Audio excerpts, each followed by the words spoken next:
If you're a heat and air conditioning technician or even a salesperson, what do you need to know about order of operation and opinions, and why does it matter? This is a fantastic question. I'm Scott Sylvan Bell, coming to you live for HVAC technicians' sales secrets on a perfect day to talk about sales and business, and a fantastic day to talk about you. So let's get this first thing out of the way.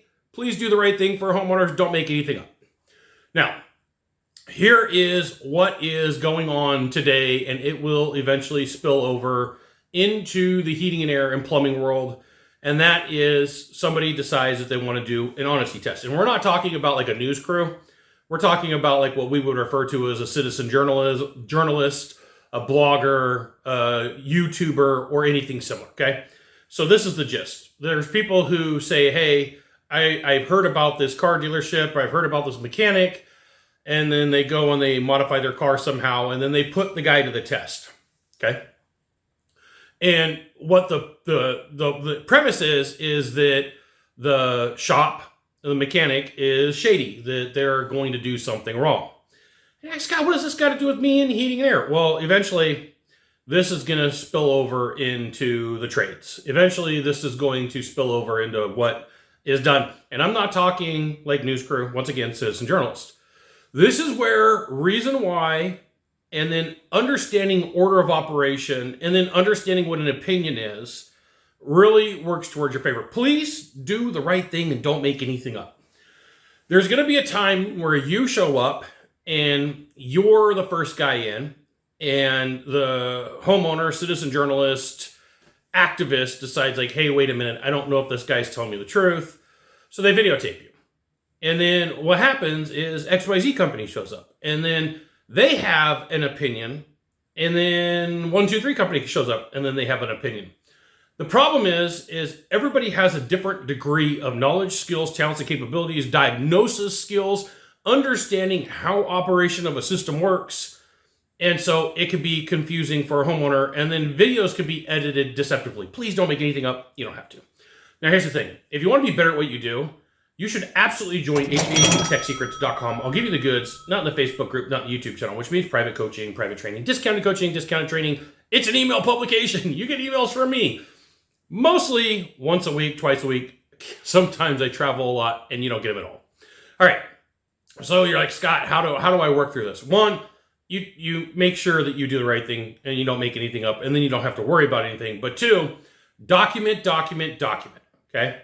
So the subjectivity of an issue really comes down to your skill and understanding what happens with each individual part and how it puts wear and tear on the next one. So like people will tell me, hey, Scott, if I got a bad capacitor, it really doesn't hurt anything. Okay, really? Go talk to a winding company and find out what bad capacitors do to windings or what bad capacitors do to compressors. Go ask them, right? Go see if it puts wear and tear on there. Don't take my word for it. Go to a company that does this type of work. And they're going to come back. They're going to give you an answer. Go find out what happens when you have a pitted and burned contactor. Go find out what happens when you have a dirty coil and you're reducing airflow and what it does to the fan motors. Like, you have to understand what damage is caused by neglect. You have to understand what damage is caused inside of a system by lack of maintenance. You got to understand what causes the next piece of damage by not having something fixed.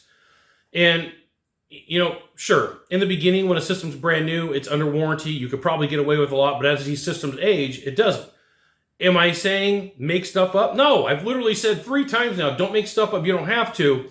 But be aware, if you understand how systems work and their operation and ladder diagrams and schematics, you're going to have a far better chance of working through the process of, hey, citizen journalism, which is cool. Go ahead, do it. We think that you are dishonest. Like, you should be able to pull out, hey, time out. Okay, let's go through it. You think I'm making something up? Let's go through it. Now, 90% of the time, they've already got their mind made up because they're videotaping you, right? Like, the whole thing is this guy is dishonest or this girl's dishonest, so you're already starting off at a bad foot. And so video's cheap. I mean, I've got my personal phone right here. I've got my work phone right here. And I got the phone that I'm filming on.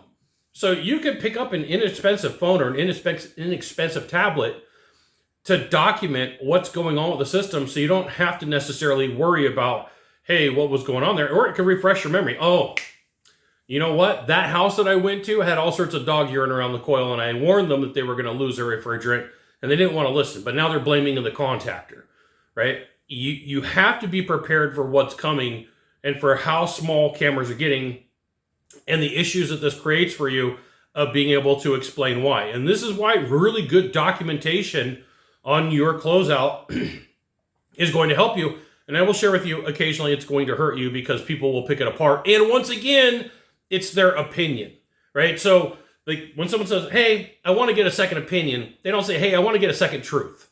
It's an opinion. It's how people look at stuff.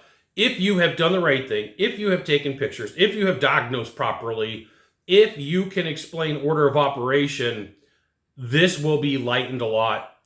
I'm going to tell you that it's happening right now in the automotive industry, and it's more and more frequent. It's becoming rampant. It's coming for the services. You got one of three things to do from here. Just one of three. Find the subscribe button, click on it, and every time I send out a video, you'll get an update. 2, hit follow. 3, you know what you got to do. Share this video with a friend. We'll see you soon. Thanks for watching.